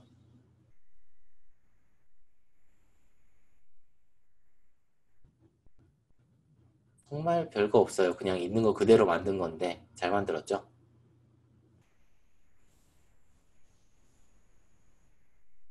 이게 룩뎁 혹은 텍스처를 지망하시는 분들의 적절한 포트폴리오가 될 것 같고요. 하나 더 보여드리자면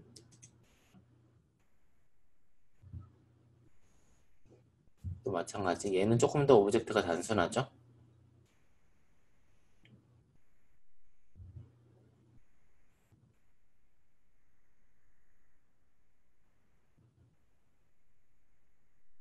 이렇게 쉐이딩을 어떻게 해서 라이팅 혹은 각도가 변화함에 따라서 어떻게 보이는지 이런 부분을 중점적으로 다루고 있죠.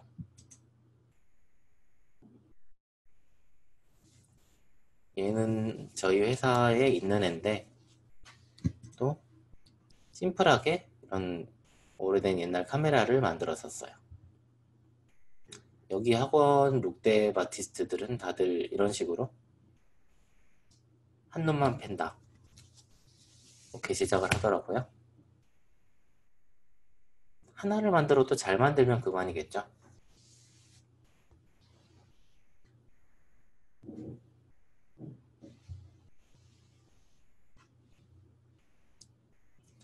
한 놈만 패는데 내가 맞으면 안 돼요. 잘 패야 돼요.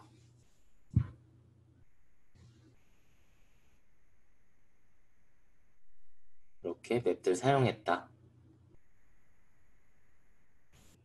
이런 것도 참고하시면 좋겠죠. 그리고 라이팅을 하시는 분들이 제일 힘들어요. 왜냐하면 모델링도 없고 텍스처도 없고 쉐이더도 없고 있는 게 없어요. 어떻게 우리가 다 만들어야죠. 이번 같은 경우는 아까도 설명을 드렸지만 이렇게 씬을 만들고 그 씬의 분위기를 잡았죠. 이렇게 물감이라던가 이런 부분들 표현한 것도 어렵지 않게 있을 수 있겠다 하는 생각이 들 정도로 네, 심지어 이것도 지난 수업 때 배운 걸 활용을 하셨습니다. 이런 식으로 나는 룩뎃도 할 수 있다.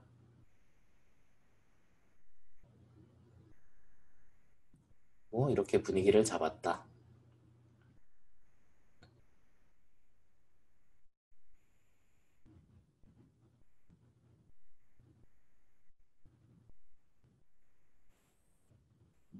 이렇게 대머리를 표현을 하셨고요.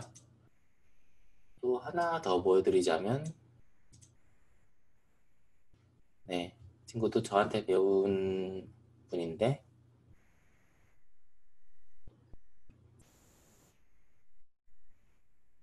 이렇게 포트폴리오가 짧지만 각각 씬마다 분위기를 잡았죠. 룩뎃보다도 빛에 의한 분위기 연출을 조금 더 신경 써야 되는 부분인 것 같아요.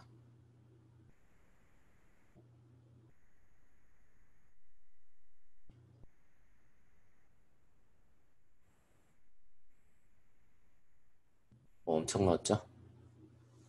이렇게 분위기도 이렇게 내보고 합성도 어떻게 했다 이런 것들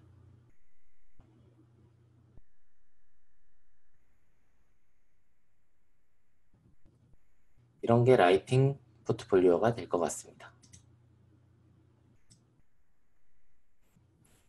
포지션에 맞게 그 외에는 아티스테이션에 각자 원하는 포지션에 원하는 작업 찾으시면 참고 자료는 많으니까요. 괴물들 많죠, 여기. 이런 것들 참고하셔서 포트폴리오 제작하시면 좋을 것 같습니다. 그 외에는 뭐 어떤 산업으로 갈 것인가겠죠? 뭐 영화, 드라마, CF, 시네마틱, 혹은 게임 업계가 되실 수도 있을 거고 애니메이션 업계가 될 수도 있겠죠. 그걸 고려해서 데모리를 만드셔서 원하시는 곳에 다들 취업을 하시길 바랍니다. 벌써 8시 40분인데 준비한 부분이 조금 더 남아 있는데 혹시 괜찮으실까요?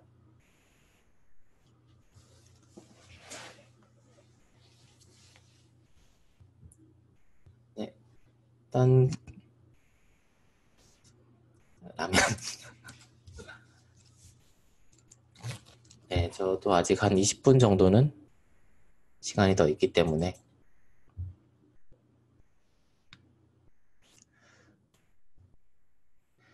필름 VFX는 말 그대로 저희가 영화에 사용되는 비주얼 이펙을 의미하는 거고요. 시네마틱은 주로 게임 티저 영상으로 많이 알고들 계신데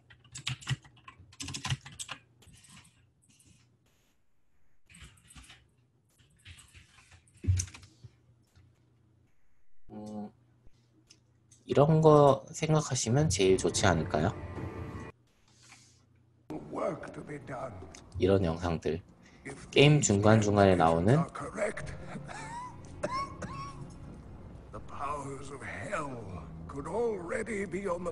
이런 영상이 될 수도 있고요. 필름 VFX는 제가 앞서 보여드린 것처럼 영화에 들어가는 특수 효과들, 시네마틱은 주로 게임에서 이 게임을 홍보를 하거나 혹은 이 게임의 스토리 연출에 도움이 되는 영상, 이렇게 구분을 지으시면 될 것 같습니다.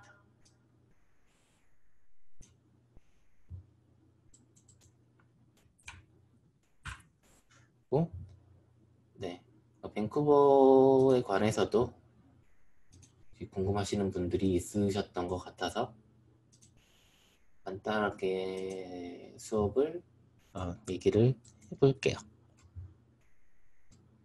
일단 저는 캐나다 밴쿠버에 있고요. 밴쿠버에는 이러이러한 회사들이 있습니다. 저는 이 회사에 다니고 있고요. 다들 어디서 많이 보셨던 회사들이죠? 이 중에 아직 없어진 회사는 없고요.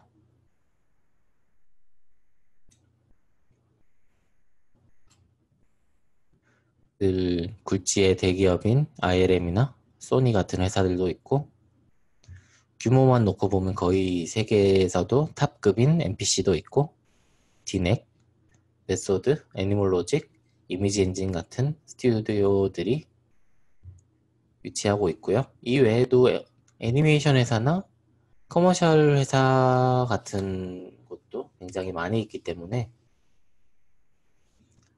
혹시 오실 생각이 있으시다면 어떤 회사로 가고 싶은지 먼저 고민을 해보시면 좋을 것 같고요.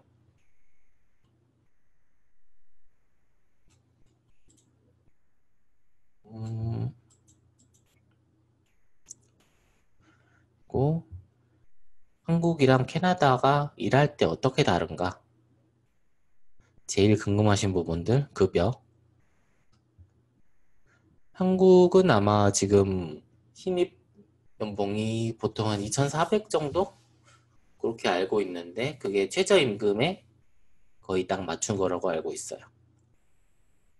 그리고 밴쿠버 같은 경우는 최저임금이 12불, 13불 정도 되는데요. 하나로 한 10,000원 정도? 비주얼 이펙 하는 분들 기본적으로 한 4, 5불 정도가 신입 초봉으로 알고 있어요. 시급으로요. 그래서 경력직의 경우에는 잘 받으신다면 한국의 2, 3배까지도 받으실 수 있겠지만 집값이랑 세금이 굉장히 높기 때문에 실질적으로 느끼는 건 비슷하실 수도 있어요. 물론 아직까지 캐나다 같은 경우는 야근 수당이 존재하는 국가이기 때문에 일을 더 하게 되면 그만큼 많이 벌어 가실 수는 있습니다. 그리고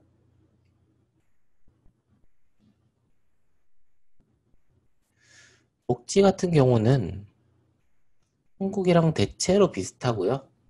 4대 보험은 여기 없지만 의료보험 같은 부분들 회사에서도 일부 지원을 해주고 있고요. 또 여기서 병원 다녀보신 분들은 아시겠지만 해외에서 의료 서비스나 가격이 한국이 굉장히 훌륭해요. 그래서 병원 많이 다니셔야 되는 분들이나 이런 분들은 한국을 떠나기가 쉽지가 않죠. 대신 캐나다 같은 경우는 의약품이 굉장히 잘 돼 있는 걸로 알고 있어요. 의료보험 제도도 잘 돼 있긴 한데 그걸 회사에서, 나라에서 어느 정도 감당을 해야 되는 부분이기 때문에 그 비용을 최대한 덜 쓰기 위해서 영양제라던가 또 의약 외 의약품 같은 부분들 굉장히 저렴하기도 하고 품질도 굉장히 좋습니다. 뭐 그런 장점은 있을 것 같아요. 그리고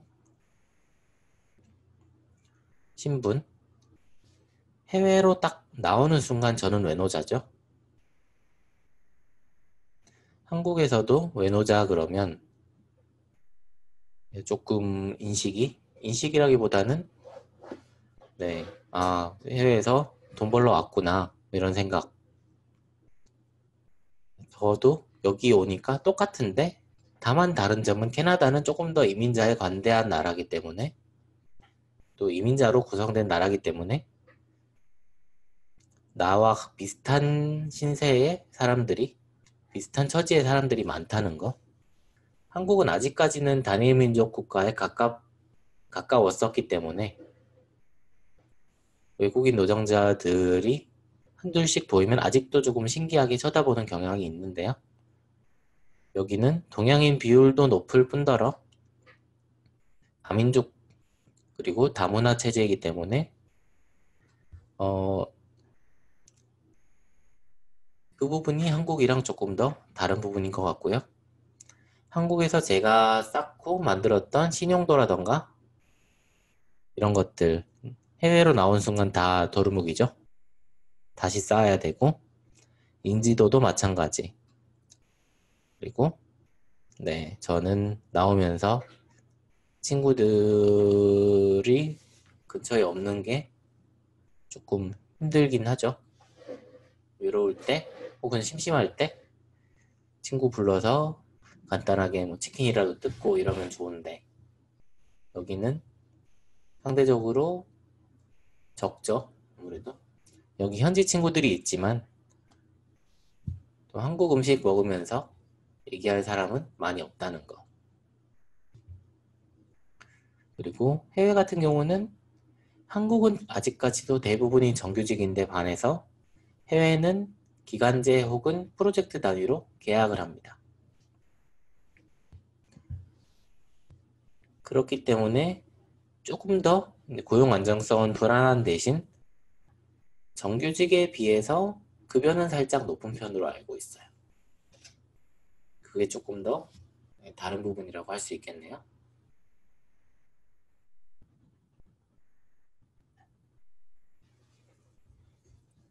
그리고 히어로웍이라고 했는데 여기서 한 회사에서 하는 히어로 에셋은 한정이 되어 있어요. 히어로 샷도 마찬가지고요. 그렇기 때문에 어, 괜찮은 걸 내가 받아서 일을 할 수 있을 때까지 시간이 오래 걸리고요. 배당이 안 될 수도 있지만 차근차근 저도 영어를 배운다.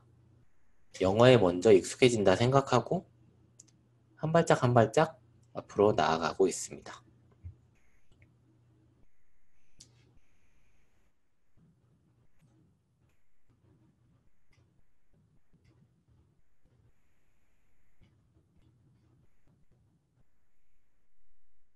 그리고 지금 같은 경우는 굳이 캐나다가 아니라도 전 세계에 이렇게 많은 비주얼 이펙트 회사들이 있네요.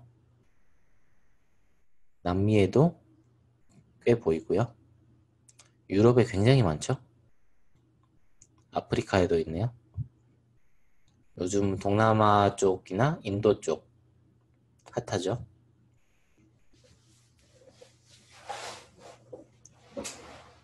어디에나 열려있기 때문에 원하시는 국가 혹은 지역에 따라서 뭐 조금씩 달라질 수는 있겠지만 해외 취업을 꿈꾸고 계신 분들의 성공을 바라고 있고요. 다만 지금 밴쿠버로 올해 넘어오실 생각이 있으시다면 혹은 빠른 시일 내에 넘어오실 생각이 있으시다면 살짝 예정을 뒤로 미루시는 게 좋을 것 같습니다. 현재 밴쿠버는 구인이나 구직 시장이 활발하지 않기 때문에 오히려 지금 런던이라던가 몬트리올에서 조금 더 활발하게 구인이 진행되고 있기 때문에 밴쿠버보다는 몬트리올이나 영국 쪽 알아보시는 게 조금 더 효율적이지 않을까. 지금은 그렇습니다.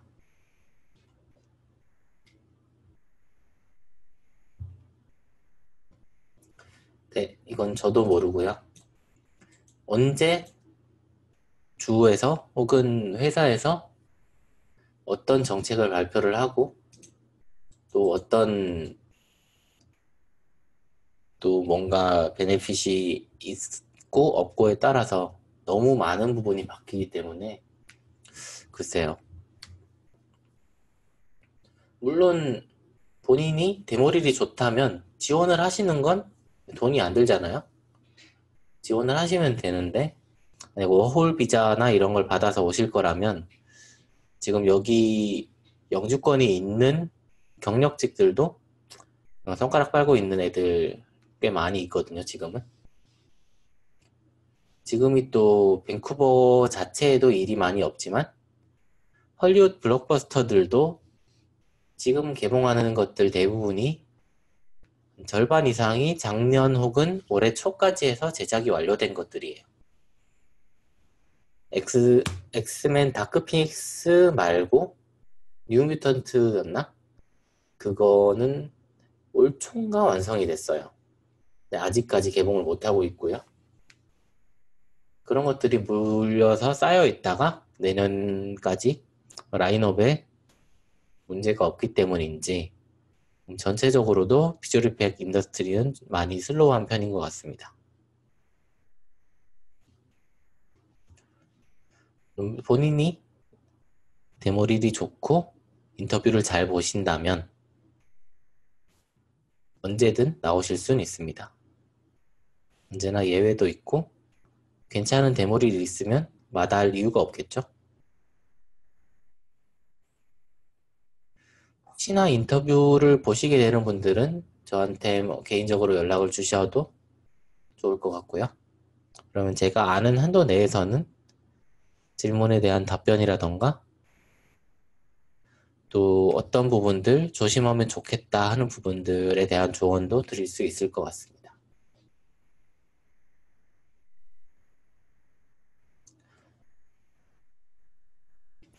네, 여기까지 하고 혹시 Q&A 시간 마지막으로 가지고 수업 종료하도록 하겠습니다.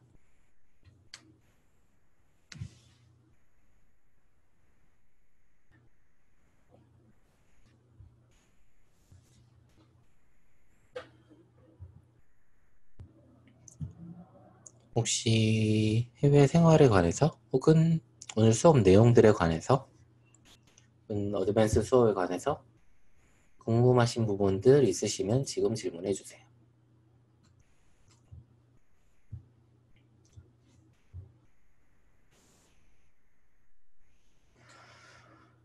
네. 말이 4.0은 버그가 좀 심했었어요. 네, 지금 말이 4.2는 좀 많이 안정화가 된 것 같아서 저도 말이 3.3과 4.2 중에 고민을 하다가 4.2를 선택하게 되었습니다. 저는 한국에서 한 3년 정도 있었던 것 같아요.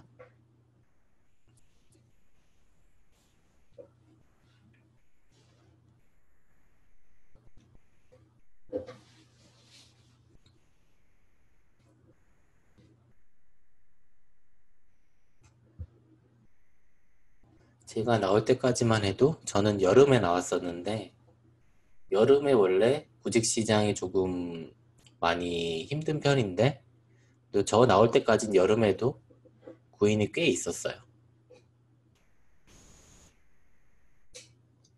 근데 올해는 유독 여러 가지 악재들이 겹쳐서 조금 네, 계신 분들도 한국 돌아가시는 분이나 또 지금 잠깐 쉬고 계신 분들 혹은 다른 지역으로 이주를 하신 분들이 많이 계시네요.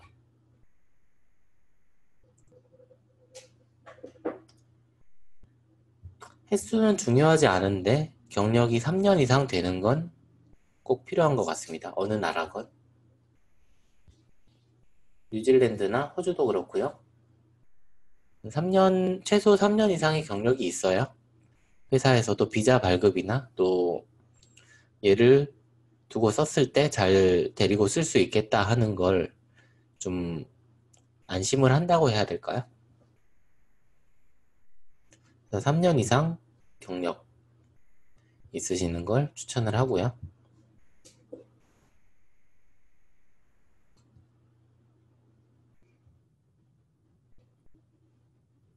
네, 지금은 3년보다 조금 더 길수록 조금 더 유리할 수도 있을 것 같습니다. 여기 로컬에서도 한 2, 3년 차는 굉장히 많으니까요. 굳이 말도 잘 안 통하는 외국인들 데려다가 쓰려면 조금 더 실력이나 또 작업에 메리트가 있어야겠죠. 영어를 정말 잘해서 그런 부분들 다 씹어 먹을 정도로 네, 소통이 잘 되거나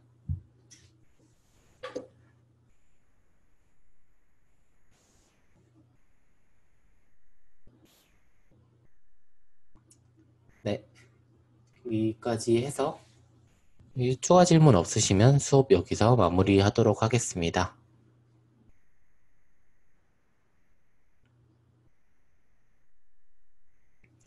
네, 3주 동안 늦은 시간까지 수업 들어주셔서 너무 감사드리고요. 혹시 어드밴스 수업 수강을 하실 분들은 어드밴스 수업에서 그리고 하지 않으신 분들은 혹시 언제가 될지 약속은 못 드리지만 다음 에센스 수업에서 또 만나 뵀으면 좋을 것 같습니다.